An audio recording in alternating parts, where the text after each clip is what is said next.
कौशल ठाकुर जी। जी हरिवंश। महाराज जी ये कह रहे हैं कि आपका सत्संग 2 साल से सुन रहे हैं, आप में गुरु भाव है। वृंदावन धाम की ऐसी निष्ठा और भाव सुनकर इनके हृदय में बहुत प्रेम जागृत हुआ है वृंदावन धाम। तो ये आपसे एक आज्ञा लेना चाहते हैं कि अभी ये 4 बच्चों के साथ पत्नी के साथ वृंदावन वास नहीं कर सकते, इतना अर्थ आदि नहीं है। तो ये कह रहे हैं कि मैं अकेला ऑटो टैक्सी यहाँ कुछ टमटम चला के अकेला यहाँ वास कर सकता हूँ। परिवार का पोषण, क्योंकि जब बच्चे हैं तो उनका पढ़ाना लिखाना ब्याह बर करना, तो ये भी देखना है कि अगर वो कर्तव्य ना बना तो ये ठीक नहीं है। क्योंकि वो कर्तव्य, जैसे आपको माता पिता ने पढ़ा के पुष्ट किया बड़ा किया, ऐसे आपका कर्तव्य है कि उन बच्चों को अब अगर आप छोड़ के भागते हैं तो सोचो उनका क्या दोष। दोष तो आपका ही होगा। फिर यहाँ चित्त नहीं लगेगा, अपराध बन जाए तो यहाँ भी चित्त नहीं लगेगा। तो हमें लगता है कि अभी आते जाते रहो और कुछ संतान के लिए व्यवस्था करो, फिर आकर अखंड वास कर लो। पर पहले बच्चों के कर्तव्य का फटाफट पालन करो, जैसे बन पावे तैसे, क्योंकि वो कर्तव्य है। अगर आप हमारे वचन प्रमाण मानेंगे तो हमको वही बोलना है जो शास्त्र आज्ञा करता है।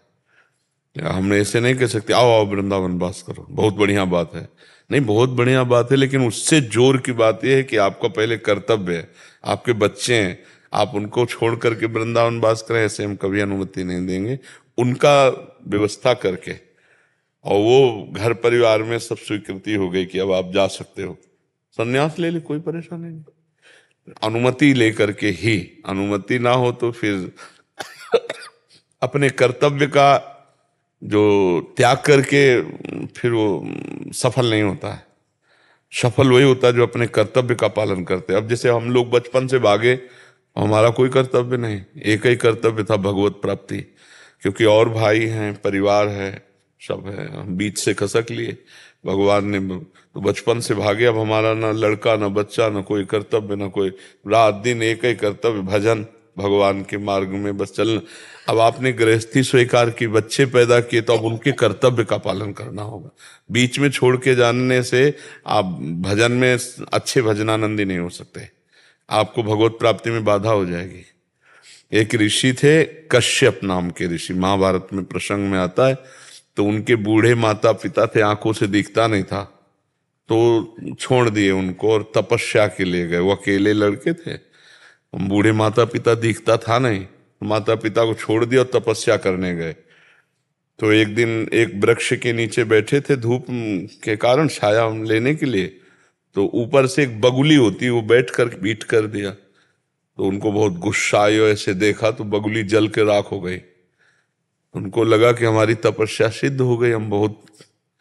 तो एक घर में गए तो नौवधू निकली, कहा महात्मा जी रुकिए, अभी लाती हूँ भिक्षा। अब उनको दरवाजे में रोकी, दूसरे दरवाजे से उसके पति आ गए, और वो पतिव्रता थी, पति को भगवान मानती थी। चरण धोए, पति को जलपान कराया, बैठाला, का भगवान आपके दरवाजे पर अतिथि खड़े, भिक्षा दे आए। हाँ हाँ हाँ बिल्कुल जाइए। अब जब गए तो उनको अहंकार था ही तपस्या का, तो उन्होंने कहा इतना समय कैसे लगा दिया। तो उनका भगवान शांत शांत, हमारा धर्म है पहले पति का आदर करना, पति के घर में हो इसके लिए दूसरे नंबर पर आपका आतिथ्य सत्कार करना। तो उनका तुमने ऐसा वैसा महात्मा जान लिया क्या। तो उनका नहीं नहीं मुझे पता है, तुम उस वृक्ष की बगुली मत समझो कि तुम देखोगे भस्म हो जाओगी। तो उनको लगा ये घटना कौन जानता है, केवल अभी जानते थे। तो बोले आपको कैसे पता है। बोले मैं त्रिकालज्ञ हूं, अपने पति को भगवान मानती हूं और उनकी आराधना के प्रभाव से मैं पतिव्रता हूं। त्रिकाल का ज्ञान है मुझे, भूत भविष्य वर्तमान तीनों काल का। अभी तुम बच्चे हो, तुम्हें अध्यात्म का ज्ञान नहीं है। जाओ अध्यात्म का ज्ञान प्राप्त करना हो तो कसाई पता बताया, और कहा उनका नाम सदन कसाई, उनके पास जाओ, वो तुम्हें ज्ञान देंगे। महाभारत की कथा है। अब वो आश्चर्यचकित तो थे ही, उसकी बात मान करके वो उस स्थान पर गए तो वहां वो मांस काट के बेच रहे थे। कोई कहता है 1 किलो 2 किलो, तो ऐसे मांस काट के बेच रहे थे। वो ऊंट फड़क रहे थे, अर्थात नाम चल रहा था भगवान का। उन्होंने देखा इतने गंदे आदमी से बात करने के लिए भेजा, तो चल दिया। सोचने का रुको रुको, अमुक गांव की पतिव्रता ने भेजा है ना, बिना फोन के, और पहले तो फोन था नहीं। तो उनका आप कैसे जान गए? बोले मैं त्रिकालज्ञ हूं। बोले सब त्रिकालज्ञ मिल रहे हैं, हम ही को केवल ज्ञान नहीं है।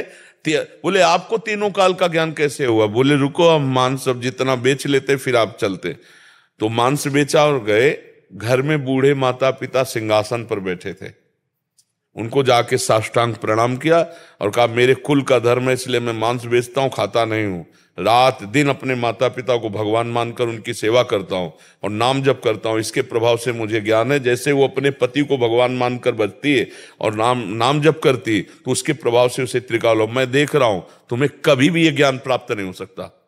तो उनका क्यों? बोले तुम्हारे माता पिता अंधे हैं, तुम्हें जरूरत थी उनकी सेवा क्यों, छोड़कर यहां तपस्या का ढोंग करोगे, कुछ छांत नहीं लगना। जाओ पहले माता पिता का उद्धार करो, जाकर के उनका शरीर पूरा हो तब तपस्या करना। तो ऐसे ही शास्त्र आज्ञा करता है अपने अपने कर्तव्य। अब मान लो हमारा सत्संग सुन करके किसी का ब्याह हो गया हो और फिर वो वैराग्य उसको चढ़े कि भैया ये तो सब मिथ्या है, तो उस समय थोड़ी मिथ्या सोचा था जब पानी ग्रहण कर रहे थे। अब चुपचाप मन को मारकर उसके साथ रहो और भजन करो, अपने धर्म का पालन करे, है नहीं। अब जैसे वृंदावन की बात सुनी तो चलो वृंदावन सब छोड़ देते हैं, तो फिर पालन पोषण बच्चों का जो अधिकार है वो जरूर करना चाहिए। भगवान उसी के लिए अवतार भी लेते हैं, यही दृश्य दिखाने के लिए कि भगवान के लिए कोई कर्तव्य नहीं, फिर भी अपने कर्तव्य का पालन करते हैं। तो हमको चाहिए अपने कर्तव्य का पालन करना चाहिए। ठीक है।